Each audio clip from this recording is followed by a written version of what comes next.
Okay, let's get this started. Hi everyone, Paul here for another live stream for cgcookie.com. And today, decided to choose a topic that I always found a little bit difficult to get my head around. But once I did, I discovered that this is a very, very powerful little feature in Grease Pencil, and that is the outline feature that is now under post-processing on whenever you are working with your strokes. So in order to demonstrate this, I'm going to take you through a couple of ways that you can use this so that you can see a really good application of it and see where it goes. Now, I'm going to use my basic ink pen, but this does change your brush settings, right? So it usually is a good idea to create several custom brushes with different outline strokes for different purposes. So I'm going to first off just going to duplicate this ink pen and let's call this outline stroke. Okay, won't change the icon because it's just for demonstration purposes. And under our brush settings, yeah, look, this solid stroke, I think I'll just leave this like this for now. And maybe we'll leave everything else default. We'll just play around with the stroke. So here is your average stroke. Now, I've bumped up the radius quite high, about 400-ish or so. Yeah, look, we'll leave it at 400 there. And we'll see what a regular stroke looks like. Okay, we've got this tapering and stuff. But then when we stick the outline on it, right, I'm going to give this a little thickness. And I'll explain this thickness in a second. And we do basically the same thing. Now, what happens is that the stroke is outlined. Now, about that thickness, right, I've not put in any material to use as a secondary use for this brush, okay? So this is just with the outline selected. The thickness is actually a percentage of the line. So if I've got this zeroed and I do a bit of a stroke here, you can sort of see that it does have an outline, but it's very, very minimal. However, if I bump this thickness right up, so like 0.9 or something, what it's actually doing is it's actually outlining it at 90% of the radius that we set that stroke. So it's taking the stroke information, but it's putting it around the stroke. Now, if I go into edit mode, this becomes a lot clearer. Now, I've obviously switched this over to select only points. Okay. Yeah, and so you can see that it's every stroke that we're using here has got this outline. So it becomes a shape, but the shape is around the stroke. Now, this is really useful when you want to do some custom shapes. As we know, if we're doing in draw mode, you can do a custom shape in a number of ways. We can select, say, a circle. Okay, and let's just make sure that, yeah, right. And obviously, that's what that does. If we have that set to solid fill, now we can do circles with a solid fill. Oh, okay, so that's got the color attribute. Let's give this a different color attribute so we can sort of see what's going on, right? We can do that. And if we've got the pen tool selected to solid fill, let's, for the moment, just take off that outline for a second. We can create a custom shape, okay? Anything we want, right? But sometimes you want that custom shape to be the actual stroke, and you want that stroke textured in a certain way.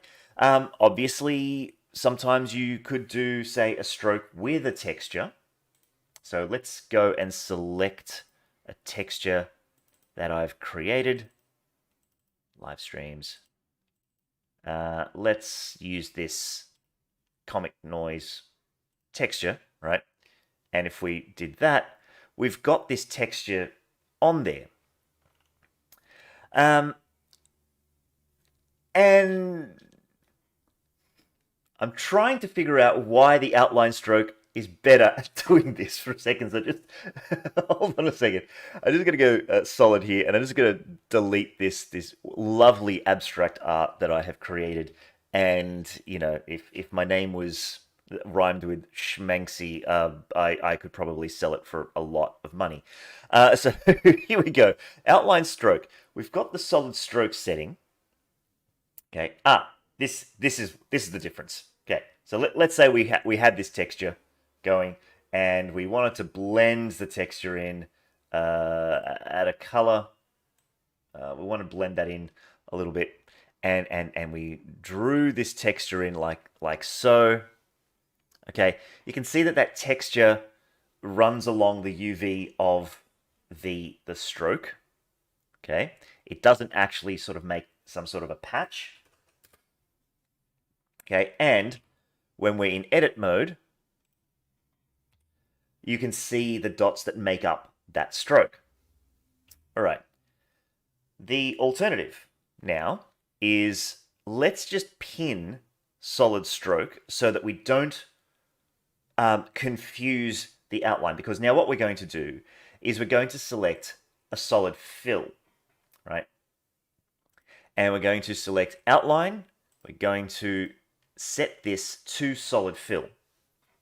The thickness here matters only in so much as the thickness of the stroke that will outline it. To demonstrate, I'm going to add the stroke in this particular solid fill, and I'll just change the base color to something more obvious. So let's go, make this base color black and the fill color just a gray. Right, and now we're going to draw a stroke. What's going on here? We have made the mode stroke and fill for the color setting. Let's just do material for now, and let's just do this again. Right, solid stroke is still textured. Let's not have that textured. Let's try this one more time. All right, and stroke, let's drop that down a little bit. Erase that. Okay, that's what I wanted to show you, right? So in this way, we can have this solid fill material override the stroke material with a stroke and fill if you so wished. And the slight disadvantage of this is that if we went to add our color attribute and set this, say, to stroke, and we did the same thing, only the stroke component gets color attributed. Or we can have it as fill, in which case only the fill component gets color attributed. Unfortunately, I don't think there's a way that you can color attribute the stroke separately to the fill using this outline setting. But it's just one of those give and take things. So I'm going to set this back to stroke and fill, which is the default. And I'm going to show you now that wonderful way of using this outline. Let's take away that stroke there, and let's create a couple of materials. First off, I'm going to create a gradient material. We're going to make this gradient a fill, and we will set the style from solid to gradient. And in our secondary color, I'm going to drop that alpha. Okay, and blend. Blend for gradients usually work best at 100%, so that the color attribute fills out the base color and secondary color. But because we've got the secondary color set to alpha of 0, it means we get a gradient from 100% to nothing. And now let's set this to our gradient. I'm going to put this thickness to 0, which means the stroke outline is going to be 0, which means the fill of this outline stroke is going to be at 100%. Okay, and so now if we do something like this, we can now see how that gradient is affecting. Now, if we want to change how that gradient looks across this stroke, we go into edit mode, and I like to use this tool, the transform fill. I can select just one stroke, right? Because if we did it on the material, all of these strokes would get affected. Case in point, okay? Let's just get out of edit mode for a second, and let's change the rotation of this. See how they all rotate, okay? And there is a new feature, well, it's not that new, but there's a feature that allows you to see the direction or the vector of your texture or gradient in edit mode. So let's go into edit mode here. See if I can find this. Yes, it's under here, right? Under viewport overlays, stroke direction. And what this does is if we select everything, we can actually see the start and finish, right? And they're generally set to a green and a red dot. And for this stroke outline, okay, the stroke direction goes from this dot here to this dot here, right? That's the start and finish, which happen to overlap at the moment. But what this means is if we grab this dot, we can actually change the direction of the vector in that shape, right? Quite visibly. The other way of doing it is with our transform fill tool. So if we were to say select this line here and set this to rotate, now I can just rotate that gradient, or I can scale the gradient. You can sort of see that affecting it, or even translate it, and it will only affect the stroke that you created. And this is in relation to the vector set by the stroke. I hope I'm not confusing anyone. I know I'm talking a lot about vectors and math and everything, and you just sort of want to see how this can work. So why don't we set a repeatable texture instead?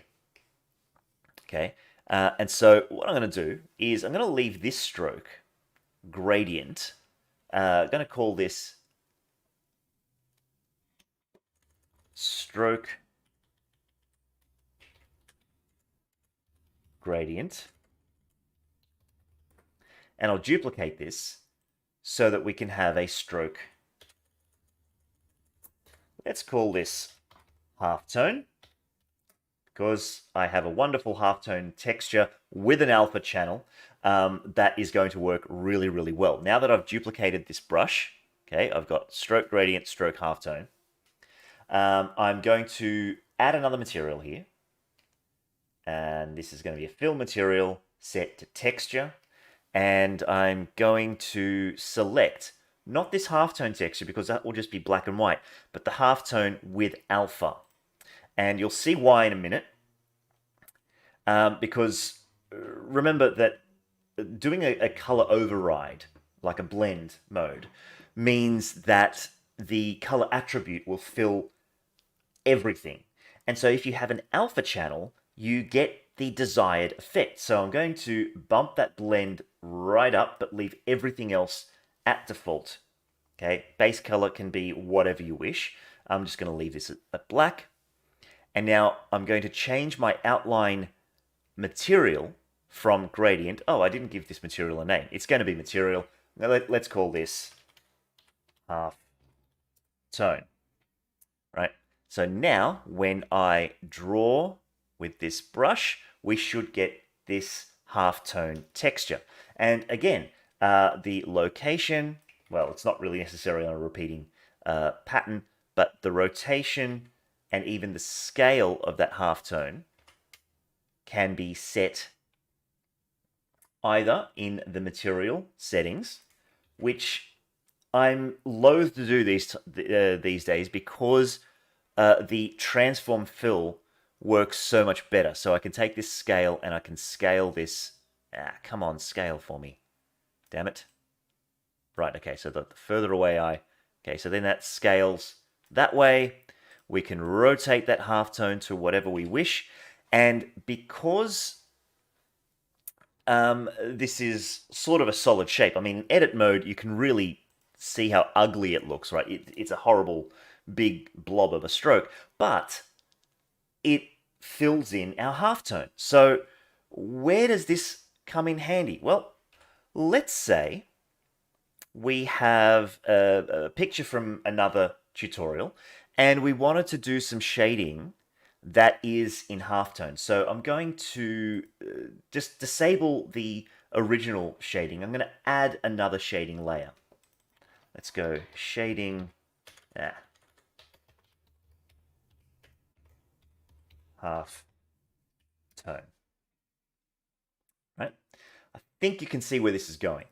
So I'm going to have to make myself a custom brush. So I might use my brush tip custom marker that I did in a live stream a little while ago.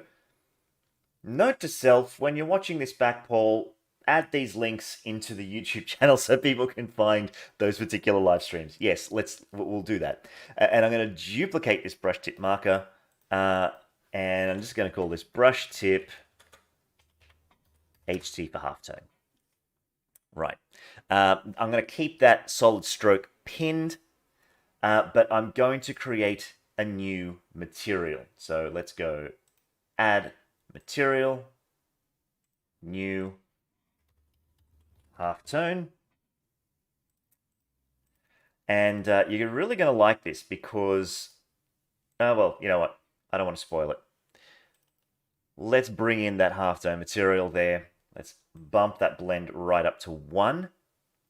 And look, I might drop the scale here because halftone usually works best at small scales. And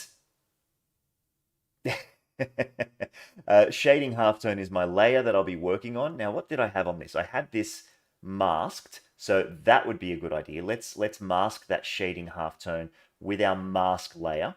That mask layer is basically the fill of this inside the lines so that we can paint wherever we want and it will only fill, it'll be masked properly. Again, I'll link that video so you can see how that works. So shading halftone, let's pick maybe a gray tone for that. And obviously we've got to get an outline in there. We've got to get our halftone texture in there. So now we've got that brush set up. Let's give this a shot. Front view, that would be good. Stroke, let's not stabilize it, and let's increase that brush just to test this out. Interesting. What's going on here? Let's take the mask off for a second, just test out the brush. Maybe it's really huge still. 0.01. Because this drawing was really small. Okay, I got it. And we don't want to clip the image. Right, there it is. Let's get rid of that. Yeah, sorry, it was a scale thing for this particular drawing. So now we're going to do the shading with the halftone brush. I might increase that radius quite a bit. Actually, maybe that won't work. And now what we want to do is shade some areas. And so we can bring in this as if we were... Again, what's going on with my brush tip here? Is it because... Strength. Okay, maybe we want to delete the strength. Yeah, okay, that's it. Let's just make sure that there's nothing there to delete. No, there's not. Yeah, okay, so when the strength is there, like, yeah, it can muck up textures a little bit, and we want that hardness to be 1. Okay, so it's also got a bit of randomize. Oh, look, I want to keep those settings there, and I don't exactly want the stabilize feature on. Let's just drop that down. Right, let's get to shading. Okay, so now we want to shade with halftone. And keep in mind that that whole vector thing, right? Because with a single stroke... Again, what are you doing? What's going on here? Radius, solid, halftone. All my settings, trim stroke ends. Is that it's there we go. Okay, obviously sometimes there's a setting that just doesn't quite work. All right, had that on for some reason.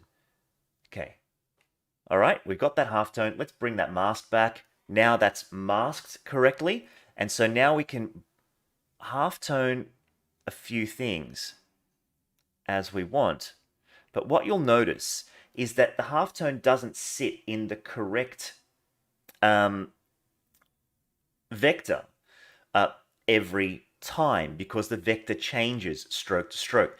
Now, this is an effect that you might actually want. In my case, I do. It's sort of like what's that movie Into the Spider-Verse, right?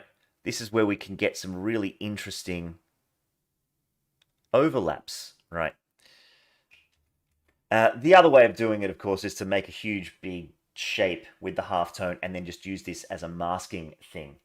Could make great mermaid skin with that. Yeah, you could. And so now, after I've done a couple of brush strokes, right, like this, I can then go in and edit.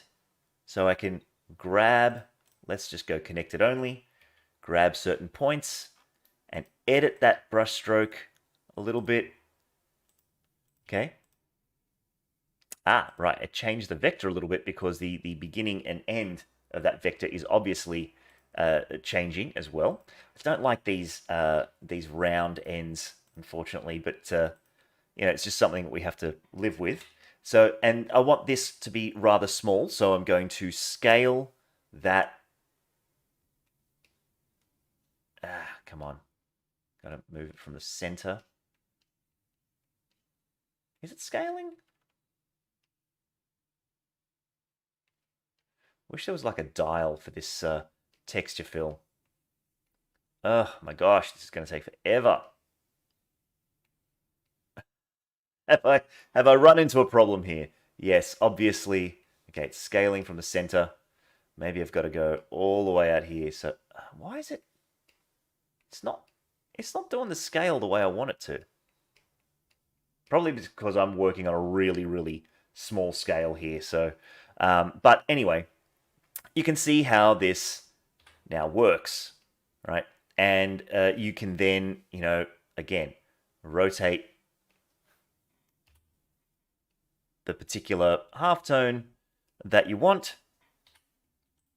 You can then, because this is an outline shape, you can further edit that entire custom shape, right? And so, like, if you don't want the overlapping lines, that's basically how we can treat it. And so then that becomes a way of texturing by drawing a stroke, but then that stroke is outlined and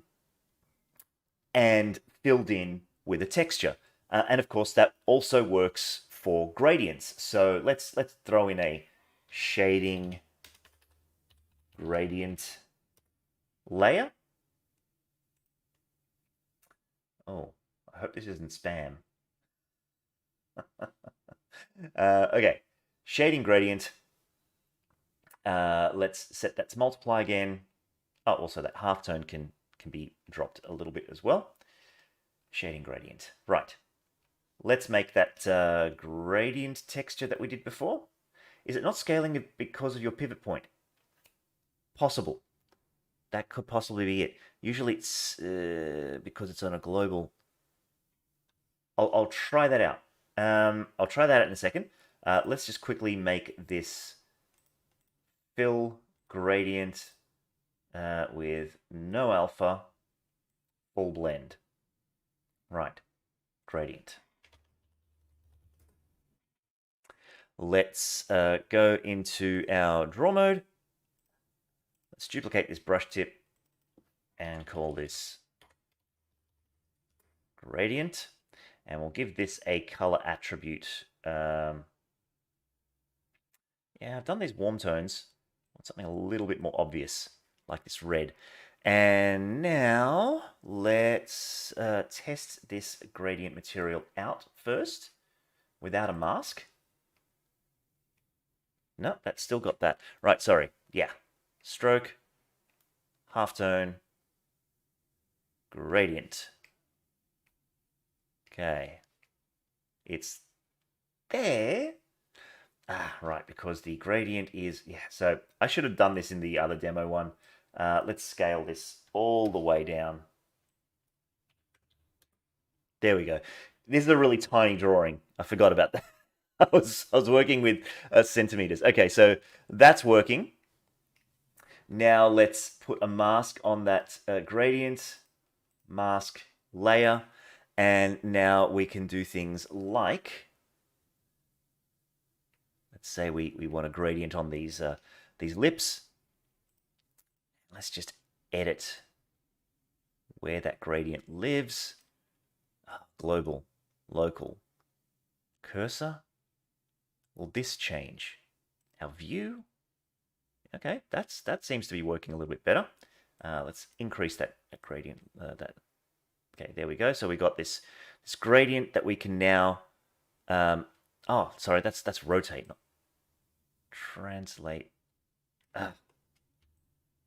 Shift. I'm not having the best time.